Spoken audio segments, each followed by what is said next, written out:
Olá, seja bem-vindo ao painel Univale. Olha só, esse é um assunto que interessa a todos. Quem não gosta de ser bem atendido, ser tratado com gentileza, principalmente quem é consumidor. O mau atendimento faz mal para o cliente e também para o dono do negócio. A gente vai conversar um pouquinho aí sobre como atender bem o cliente e isso dá retorno aí para o negócio, para o dono, para o funcionário, para todos, ganham todos, né? Aqui no estúdio eu vou conversar com a Priscila Dallagnolo, que é coach especializada aí também em atendimento. Obrigado, Priscila, pela sua presença aqui. Priscila, está se aproximando o Dia dos Namorados, é aquela correria, né? Em viagens para hotéis, pousadas, recantos, restaurantes e até lojas para comprar presentes, né?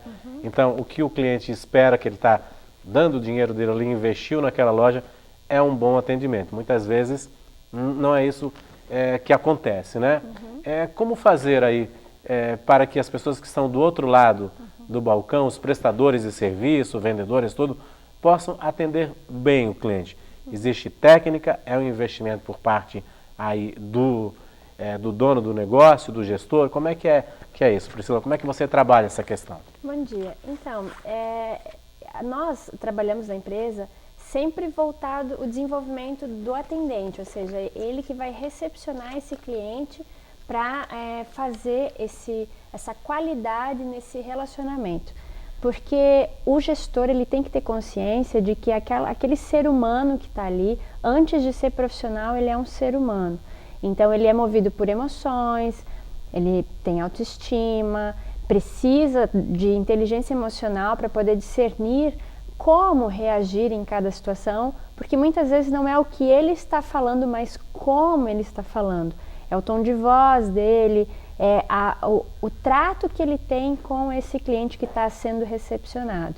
Então, onde eu trabalho, na Onico, a gente costuma desenvolver essas funcionárias, esses colaboradores, para ter o melhor trato com o cliente possível, buscando calibrá-lo, ou seja, observar nele uma tendência de preferência para que a gente possa responder rapidamente a essa manifestação, a essa tendência dele. E como eu havia comentado com você antes, muitas vezes o cliente já vem com uma certa intenção, ou seja, uma necessidade mínima a ser atendida. E ele espera isso, só que quando ele é tratado com rispidez, na correria, às vezes a atendente está sobrecarregada ao telefone, cobrando no caixa, enfim, fazendo multitarefas, ela não consegue dar atenção exclusiva a esse cliente que às vezes está querendo isso. E aí é onde ficam onde o relacionamento não se fortalece. Ele pode tomar a decisão de não retornar mais àquele estabelecimento e aí o prejuízo é do gestor, o prejuízo é da empresa, consequentemente de quem trabalha ali e da comunidade, porque se a empresa não está mais ali, ela também não está gerando benefícios para aquele local, né? Então, e como estamos no mundo virtual, né, onde as notícias se propagam muito rápido, de forma quase que instantânea, né, Priscila? Isso também os gestores precisam tomar cuidado, porque até estava vendo aí no Facebook, uma colega foi em determinado lugar, não foi bem atendida, a comida não era boa e tal, e simplesmente colocou lá no Facebook, muita gente curtindo e comentando também. Isso é um risco também do mau atendimento, né, de hoje. Sem dúvidas. Nós, normalmente, os gestores, nós tendemos a nos preocupar com o procedimento de trabalho correto, com a qualidade do produto que está sendo entregue, porém, muitas vezes nos esquecemos de investir também no tratamento com esse cliente, ou seja, desenvolver o humano que está ali fazendo aquela função, para ele ter uma autoestima elevada, inteligência emocional, a qualidade dos relacionamentos e uma comunicação que consiga realmente captar essas necessidades do cliente. E isso não acontece de um dia para o outro.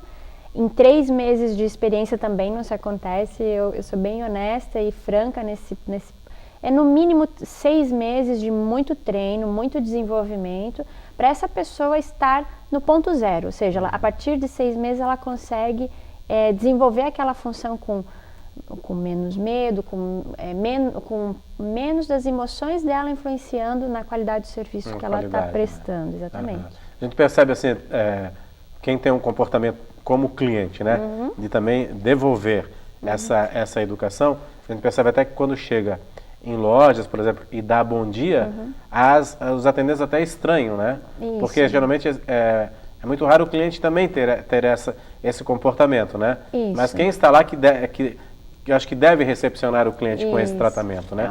Para o cliente poder se sentir em casa, né? É verdade. Essa questão do tratamento inicial, que são as saudações do dia, isso se perdeu muito. Você percebe muitas vezes até num elevador. Você pega o elevador com uma pessoa, essa pessoa entra, você fala um bom dia, às vezes não é nem respondido em troca, né? Mas quando você entra num ambiente, ou seja, num consultório, num escritório, numa loja, você dá um bom dia e aquela pessoa não retorna, ou está no WhatsApp, que isso é muito comum hoje em dia, você entrar nos locais, as pessoas estão assim, elas nem olham, não fazem nem contato visual.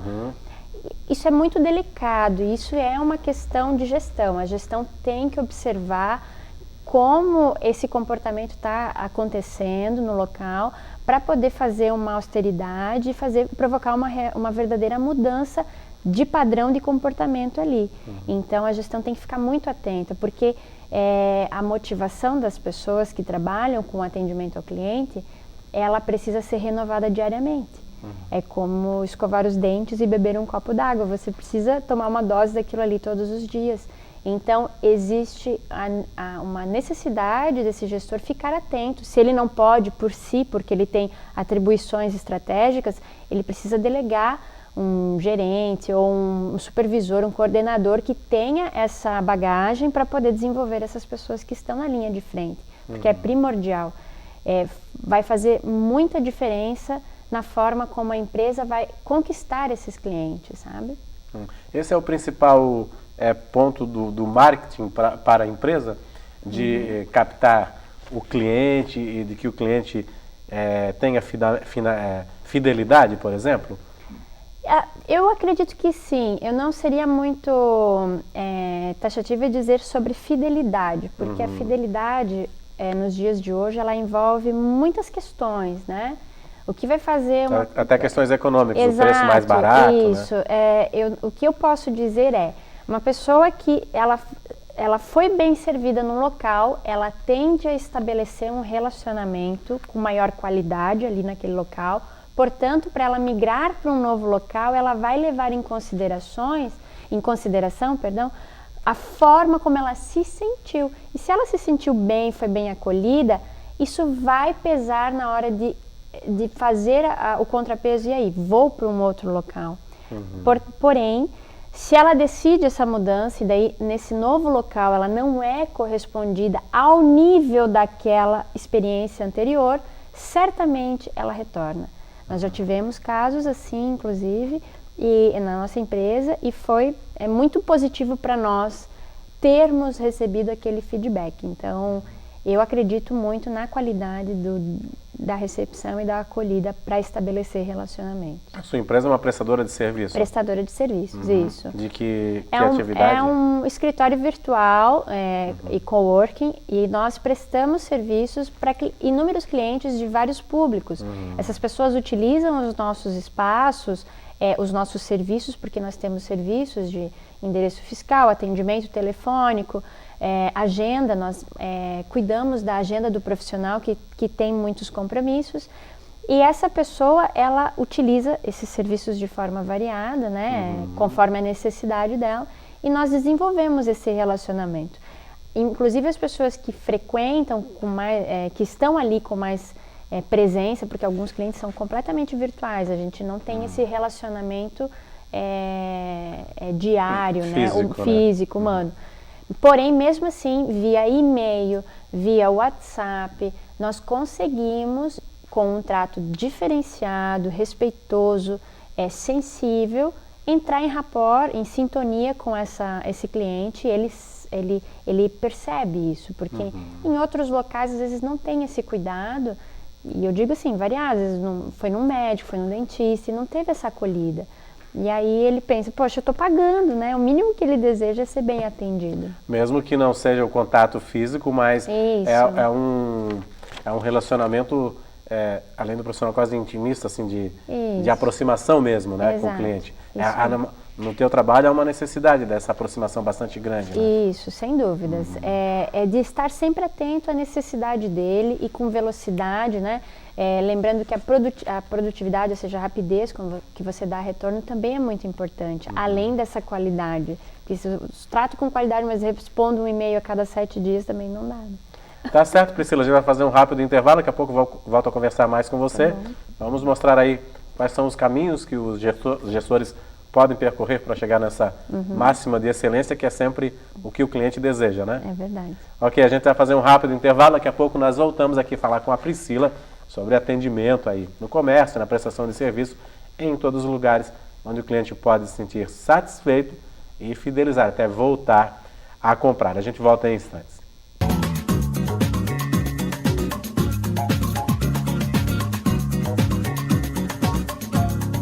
Olá, estamos de volta com o painel Univale. Hoje o nosso assunto é bastante interessante para você que sintonizou a TV Univale agora, que é a arte de atender bem. Quem aí não gosta de ser atendido bem, principalmente quando está trocando, né? Está comprando alguma coisa, consumindo e há aquele mau atendimento. Estou conversando aqui no estúdio com a Priscila Dallagnolo, que é coach, também especializada aí nessa questão da arte de atender bem. Priscila, onde estão os piores atendimentos? Assim, quem é o campeão assim, que precisa assim, dar uma renovada? Você tem alguma ideia disso? Então, acredito que quando você vai comprar um produto, muitas vezes você é recebido já com aquela rapidez para consumir. Então, poxa, se você entrou num estabelecimento, você é um potencial comprador. Então, muitas vezes a linguagem, a leitura dos vendedores é que você tenha que consumir rapidamente, ou seja, gastar o dinheiro ali e ir embora, né? Porém, os vendedores muitas vezes se esquecem de observar o ser humano. Então, eu acredito que na questão de vendas, isso aconteça com muito mais frequência. Eu acredito que sim. Não necessariamente varejo, às vezes até outros tipos de produtos, não só varejo. Às vezes no atacado também, a empresa que está comprando de uma empresa pode ser mal atendida pela questão, preciso que você compre, né? Quer faturar. Então se esquece do relacionamento. Serviços, como já é uma relação um pouco mais estreita, ela acaba sendo um pouquinho mais cuidadosa com relação aos relacionamentos, porém ainda muito distante de um padrão que talvez pudesse se estabelecer como excelência, como qualidade absoluta, porque se deixa muito a desejar ainda no atendimento ao cliente. Na prestação de serviço. Isso, parece que o cliente ele está te fazendo um favor de estar ali, né? Então, e não, ele está ali por livre e espontânea vontade, ele escolheu estar ali, então o mínimo que podemos fazer é bem atendê-lo, né? Então, você até tinha falado no primeiro bloco da questão da maleabilidade também, assim, né? Da questão do jeito de falar, né? Isso. Tudo é um jeito de falar. De dar um não também, é um jeito de falar. Isso. Eu posso trocar esse bife do prato por um ovo? Se a pessoa falar, não, nós não fizemos isso. Isso, né? já assusta, né? Já assusta, né? Assim, não, senhor, o prato já é composto, assim, assim. Uma explicação mais para não assustar o cliente. Isso também é importante. Tudo é o jeito de falar também, né? Com certeza. O tom de voz é o que vai ditar a compreensão que ele vai ter sobre aquele assunto que está sendo tratado. Então, muitas vezes é um assunto sério, que precisa ser tratado de forma séria, porém é o tom de voz que vai fazer ele reagir da forma como nós queremos. Então, se você quer que ele tenha uma boa reação, o teu tom de voz tem que ser aveludado. Não pode ser ríspido, né? Embora o assunto está sendo tratado de forma séria e íntegra. Então, eu já tive casos, por exemplo, que o cliente pediu um serviço que nós não fazemos. Nós podemos fazer, porém nós não fazemos. Por quais motivos? Para não criar justamente constrangimento para nenhuma das partes envolvidas. E nessa solicitação, é um cliente antigo, um relacionamento fortalecidíssimo, que eu poderia abrir uma exceção. Porém, eu tive que manter a política da empresa e falar de forma séria. E naquele momento, assim, depois do feedback coletivo entre a equipe acreditava que o cliente teria uma outra reação. Acreditava que ele fosse ficar zangado com o meu não. Porém, da forma como eu expliquei, o tom de voz, ele entendeu perfeitamente, não questionou e não fez nenhuma tentativa de forçar adiante, de persuadir, exatamente. Foi bem tranquilo. Mas a equipe me deu o feedback, nossa, eu achei que agora ia ser o momento de bater na mesa. E não, ele reagiu super bem, porque foi feito com transparência, com integridade, com honestidade. Acho que são valores que as pessoas prezam muito, né? E hoje em dia tem muito do agradar e não do estabelecer realmente a fidelidade, o comprometimento, enfim, a responsabilidade do ambiente, né? Até que ponto, pelo que você falou, se pode equilibrar, né, o profissional do emocional? Você falou no bloco da inteligência emocional, né? Sim. Isso tem que trabalhar junto? Tem que trabalhar muito. Porque o que vai fazer você se destacar nessas relações é a capacidade que você vai ter de reagir. Porque hoje, inteligência intelectual é muito fácil. Você estuda, você tem acesso a livros, você pode ser uma pessoa com muita inteligência, com capacidade de desenvolver, articular, se comunicar bem. Porém, se a tua inteligência emocional não for desenvolvida, e aí nós não estamos falando de cognitivo, nós estamos falando de capacidade de...